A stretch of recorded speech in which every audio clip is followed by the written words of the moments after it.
A je taký jeden veršík, ktorý sa dá veľmi ľahko prehliadnúť, ale pre mňa veľmi silný, v list Judov 23. verš.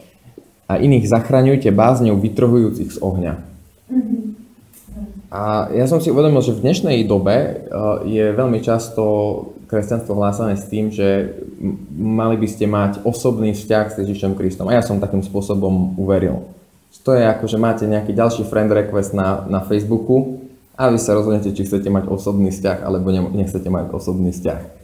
Ale ja to vnímam teraz oveľa inak. Ja som ten friend request prijal. Mne to bolo fajn. A ešte 3 roky na to som si nebol istý, či existuje peklo.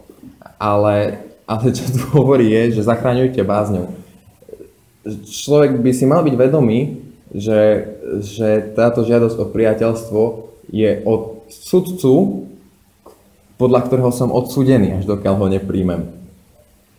A že v podstate by sme mali ukazovať celú Božiu pravdu, áno, aj s tými veršami zo zjavenia, že a každý, kto činí lož, nezdedí kráľovstvo Božie. Lebo každý činí lož niekedy. A mali by sme si to uvedomovať. A zároveň aj to, že to nie je to, že som ich zoznámil s ďalším kamarátom, ale že som ich vytrhol z ohňa. Tie Božie rany, čo som hovoril, zo zjavenia som ani nešiel, iba obrazy zo starého zákona. A to je ešte stále na zemi, to ešte stále není peklo.